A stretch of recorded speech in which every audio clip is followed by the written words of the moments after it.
Hello, we're talking about thought leadership this morning, particularly thought leadership on LinkedIn. Reason is I've been asked a number of times recently, how can LinkedIn help me to amplify my thought leadership? Which did make me think, I wonder whether it really is thought leadership or whether it's more subject matter expertise or just showing your experience in the industry. So I wanted to start this morning, and I'll just get the comments up so I can see your comments on this. What would you consider to be thought leadership? And it'd be really interesting to hear your sort of description on that. And also, and I think this would be very interesting for anybody else on the live as well, who would you consider to be a thought leader? Who do you follow? Whose content makes you think a little bit differently? And perhaps you're already putting content out there. Perhaps you've got some thought leadership yourself and you're using some LinkedIn techniques or particular tools. So, how do you think LinkedIn is helping thought leaders at the moment? I certainly think there is a trend in that direction. So, I'd be really interested to hear what you have to say about it. Graham, isn't thought leadership just a fancy way of saying subject matter expertise? Great point. So I asked ChatGPT, as we do nowadays. ChatGPT said, typed back, thought leadership is more about being an expert. It's about leveraging that expertise to push boundaries, inspire change, and offer groundbreaking insights that shape and influence a particular field or industry. And I think the bit here that's really interesting is groundbreaking insights. So, how do you come across these groundbreaking insights? I think that a lot of us work in an organization that might have data. You can look at your own data or your own client experiences, see trends, and come out with original insights. And that makes me think about, is a thought leader a company, a brand, or is it an individual? And I believe that companies can create thought leadership the same as individuals can create thought leaderships. And companies very often have the time, the money, and the resource in order to do that original research.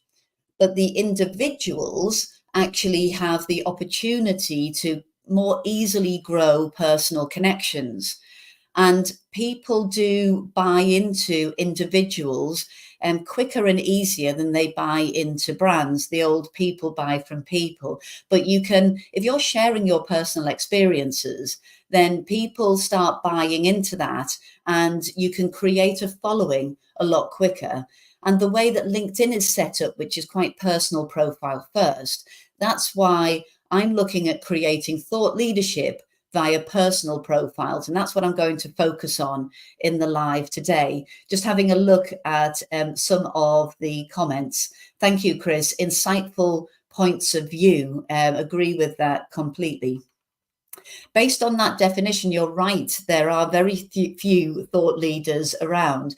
And so it does mean that when you're saying, how can I be a thought leader? It might be a little bit more challenging. Not only that, we have a conflict.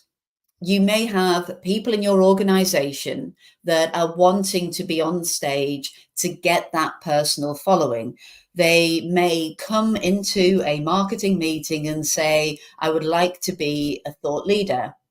But they're also saying, no, I don't want to put my personal self out there. I want to be talking about things that are interesting to my industry. And I don't really want to be talking about my personal experiences. And I know when I'm training people on LinkedIn and we do the training about posts, and when I start talking about personal posts, there's usually an awkward hush that comes across the room because there is this idea that being personal is the sort of thing that they don't want to do. The majority of people that I train on LinkedIn do not want to be very personal on LinkedIn. After all, LinkedIn isn't Facebook.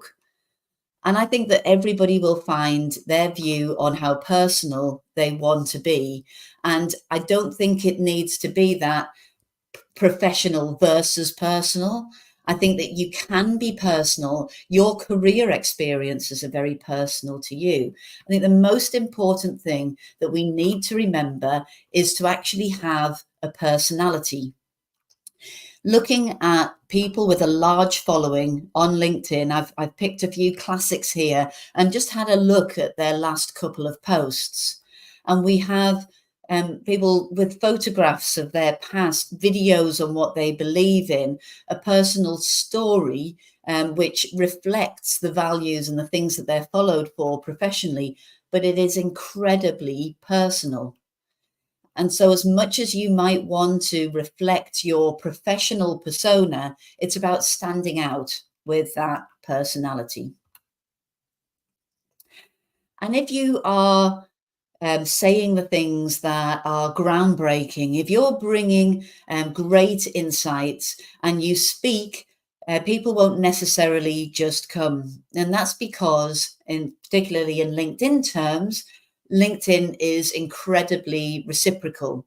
You need to be out there and giving and putting a spotlight on others as well as putting the content out yourself. Of course, there are very famous people that may not need to do that, but for the lowly, typical LinkedIn member, then we really need to be getting involved in other people's content. Just let me know in the comments how many comments you give on other people's content versus the content that you put out yourself.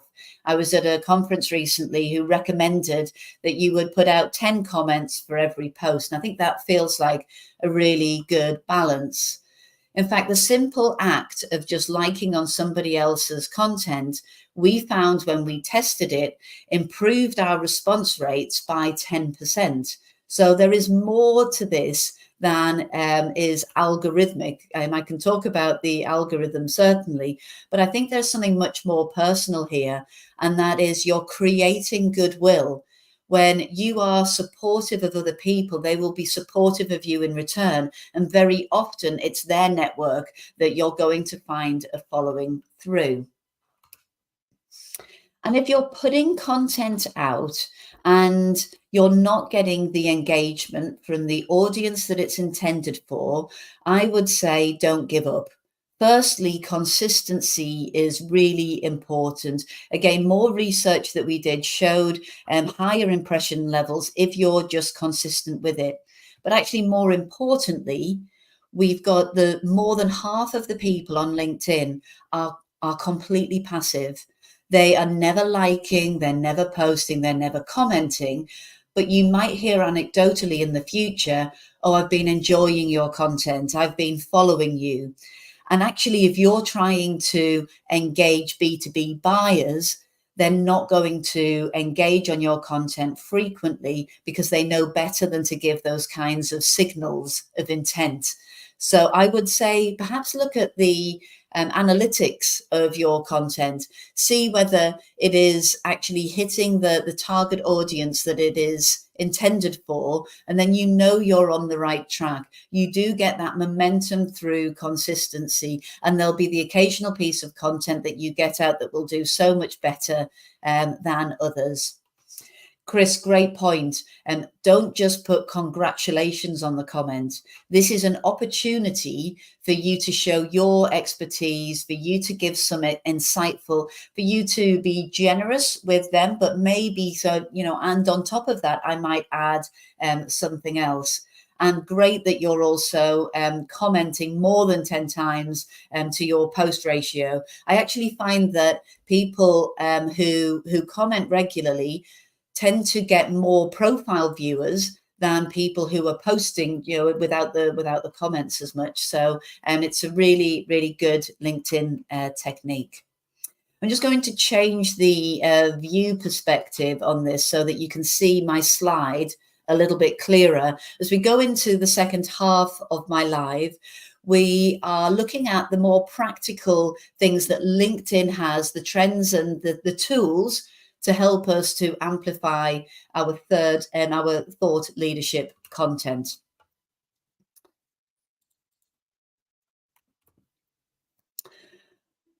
We talked about engaging, and we can be engaging more purposefully. There is a natural tendency to go onto linkedin.com. Your homepage is full of the feed, and I might be commenting on Chris's post. Graham's might pop up and I'll be commenting on that. And that's really important. But are you also engaging with the people that you want to see your thought leadership content or your subject matter expertise, whatever you're putting out there? And typically we are talking to ourselves a lot of the time. We're in an echo chamber. But if you purposefully engage with those that you want to see your content, it's going to hit the spot. This is a view of Sales Navigator homepage where it's filtered to a lead list of people that I would love to see my content. And also I've filtered it to the posts that have come out today, so that I am really directing my energies in order to engage with my target audience. If you're on freelinkedin.com, you can ring the bell of important, say, B2B buyers, and you can go directly to your notification tabs and you can see some of their content coming through there as well. I don't know if anybody else is doing that and has a habit. If you're doing anything that is slightly different to those two tips, do let us know in the comments. I'd love to hear. A little bit of a LinkedIn signal that you might be somebody to follow is something called Top Voice. And there are two types of Top Voice. There's the blue badge that LinkedIn awards. They don't award very many, a small number of thousands, I believe. And having looked at those that have been awarded the blue badge, I don't understand exactly what the criteria is, but I do understand the criteria for the community Top Voice. It took me half an hour's work in order to get that Top Voice on my LinkedIn profile, and it lasted for 60 days. If anybody would like to understand how to do that in half an hour, give me a comment or drop me a direct message later. I'm very happy to share that. PR is a way, well, PR does really well on LinkedIn. And this might seem an obvious one, but I see it being missed more often than not. So I thought it was worth a quick mention that if you are investing in PR, perhaps you are newsjacking, or you're really putting out some of your original research and it's being picked up by the publications, then make sure that the spokesperson in that PR has a really cracking LinkedIn profile. And not only that, but make sure that they put that post out about the PR on their own personal profile. So many times I see the company page putting it out and the spokesperson might be giving it a like, or they might be going one step more and giving it a repost. But there's nothing better than having that spokesperson, particularly if there's a picture of them on the publication, sharing it themselves. They'll get loads of engagement from their personal following, from their personal connections. And that post typically through the personal profile will do, even for really big company pages, will do as well as the company page post. So one not to miss. In this example here, the PR piece didn't give a great thumbnail. And so you can, when you're adding a link, you can actually change that thumbnail so it highlights your picture rather than perhaps a stock photo on the front page. Graham, you've got a little bit of, let me just add this to here. I've contributed to loads of articles to try to get a badge, and it feels like the carrot is dangled, but I never achieve it. We will catch up afterwards, Graham. I can absolutely help you to break that one. Sorry, a little hack, shall we say. So an extension of the personal profile, putting out original posts, is if your company spends money with LinkedIn in terms of media and advertising, then there is a relatively new advert type called thought leadership ads. And this is where your company can be putting some media spend behind your personal post so it gets seen by a target audience beyond that personal network and its organic trend. Now, a lot of people, before they put media spend behind a post, they're typically looking at those posts that have done well organically. And so this is a way of combining, in this case, it was PR that is moving pretty quickly, seeing a good organic following. It's got 10,000 impressions. Let's put some ad spend behind it and get another 90,000 impressions. So that is a really interesting and good tactic. If anybody's got experience of thought leadership ads, certainly share that with us. Articles have been around for absolutely ages. I've written them over the years, perhaps inconsistently, because articles didn't tend to get quite as much reach or engagement as my posts would. However, I've always believed in articles because they give you much more of an opportunity to really dig into a topic. And when people do read an article, a view is a 10-second read of your article. They get a much stronger and deeper sense of the message that you're trying to convey, whereas posts really are typically saying, or they should be saying, one thing.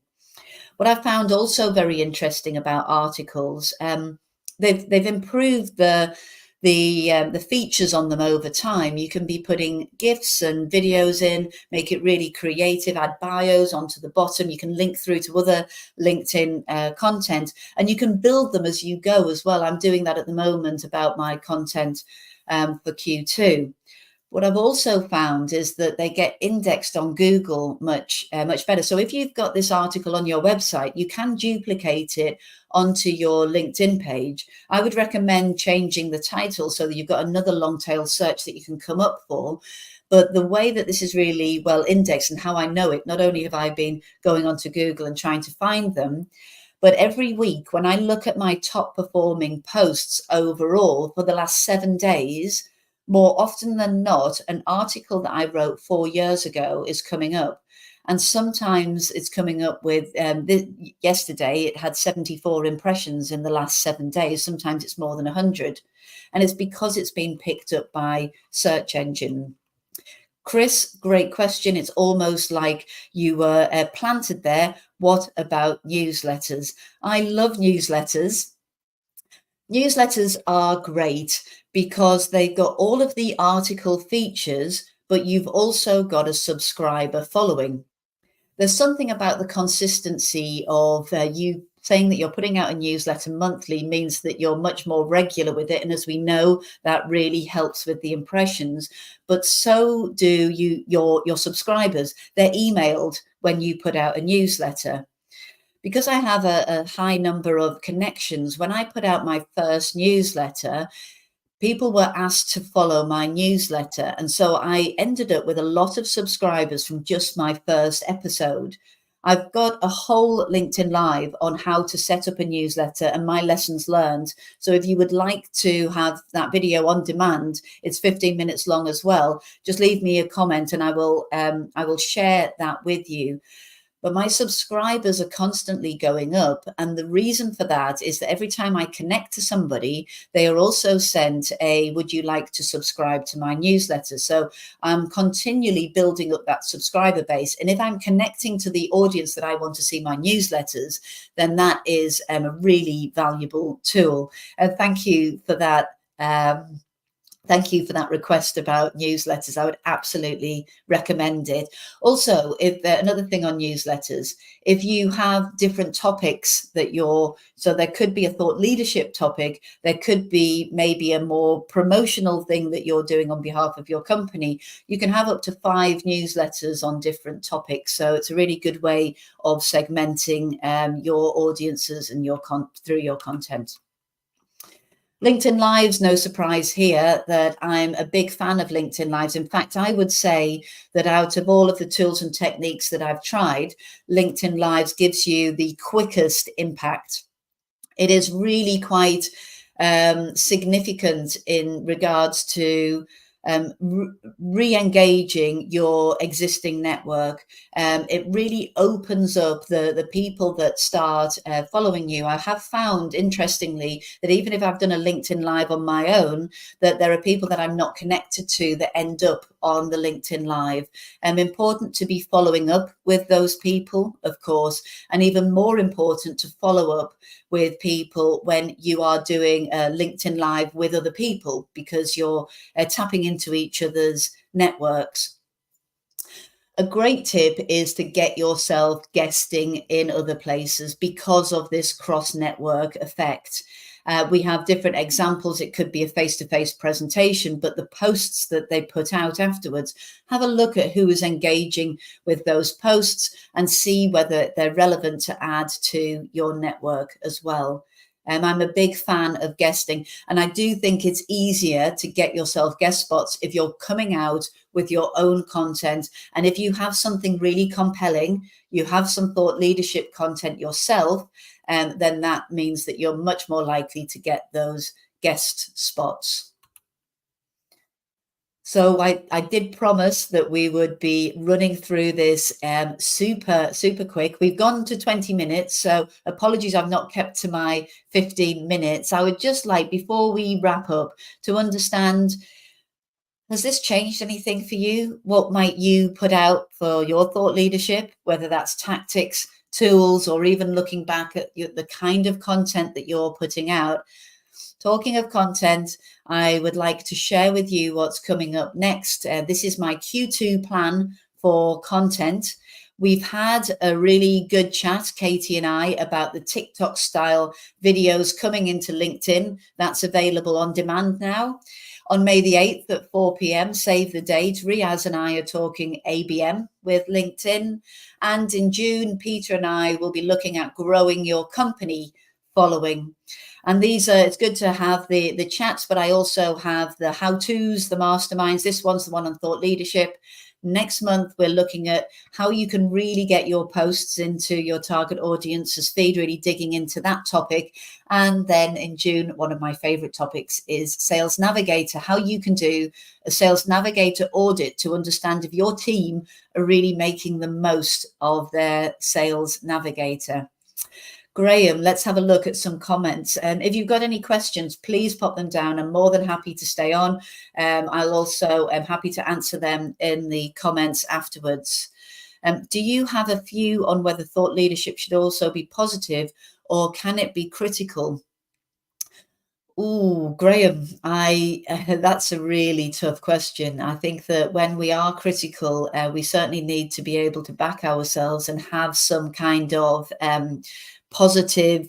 You can grab headlines, can't you? You can clickbait through something critical, but I do think that you probably need to be turning the sentiment around most of the time, because you want to be thinking about how that content reflects on you as a person as well. That's just what I'm thinking off the top of my head. Anybody else got any thoughts on that? I'm sure I'd love to hear. I'm sure Graham would love to too. Graham, I get better engagement if I criticize something. Yes, absolutely. Go for that. I absolutely love that effect.